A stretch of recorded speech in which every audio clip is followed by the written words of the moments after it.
പിതാവായ ദൈവത്തിൻ്റെ അതിപരിശുദ്ധമായ നാമം വാഴ്ത്തപ്പെടുമാറാകട്ടെ. പ്രിയപ്പെട്ടവരെ, ഒരിക്കൽ കൂടി നിങ്ങളുടെ മുമ്പിൽ വരുവാൻ കർത്താവ് തന്ന സാവകാശത്തെ ഓർത്ത് നന്ദിയോട് സ്തോത്രം ചെയ്യുന്നു. ഇന്ന് ഞാൻ നിങ്ങൾക്കായി സമർപ്പിക്കുന്നത് വിശുദ്ധ യോഹന്നാൻ ശ്ലീഹ എഴുതിയ സുവിശേഷം 14 അധ്യായം 15 മുതൽ 20 വരെയുള്ള വാക്യങ്ങളാണ്. നിങ്ങൾ എന്നെ സ്നേഹിക്കുന്നുവെങ്കിൽ എൻ്റെ കൽപ്പന പാലിക്കും. ഞാൻ പിതാവിനോട് അപേക്ഷിക്കുകയും എന്നേക്കും നിങ്ങളോട് കൂടെ ആയിരിക്കാൻ മറ്റൊരു സഹായകനെ അവിടുന്ന് നിങ്ങൾക്ക് തരികയും ചെയ്യും.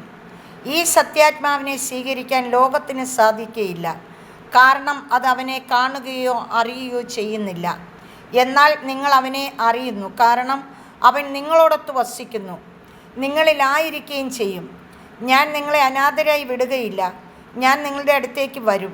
അല്പസമയം കൂടി കഴിഞ്ഞാൽ പിന്നെ ലോകം എന്നെ കാണുകയില്ല, എന്നാൽ നിങ്ങൾ എന്നെ കാണും.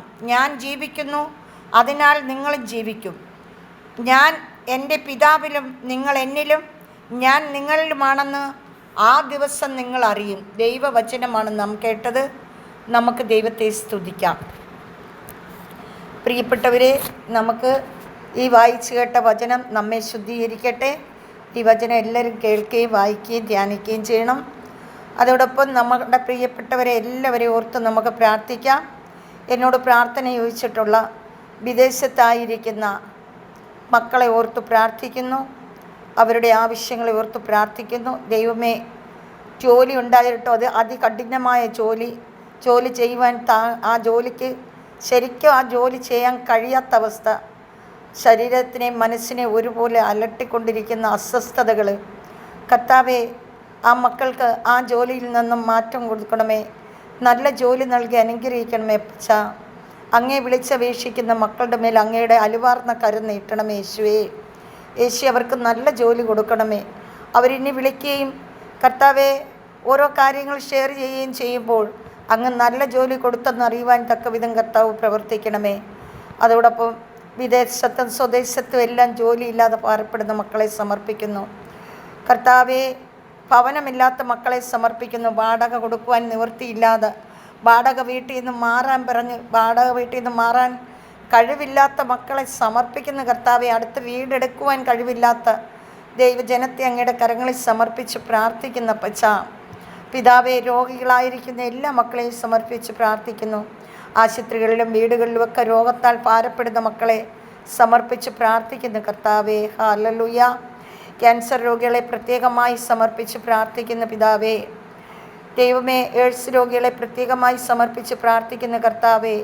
ഇപ്പോൾ വന്നിരിക്കുന്ന നിപ്പ രോഗത്തിൽ നിന്നും പൂർണ്ണമോചനം മനുഷ്യർ മക്കൾക്ക് നൽകണേ പിതാവേ. നിപ്പ രോഗത്താൽ ഭാരപ്പെടുന്ന മക്കളെ സമർപ്പിക്കുന്ന പിതാവേ, നന്ദിയോട് സ്തോത്രം ചെയ്യുന്ന കർത്താവേ.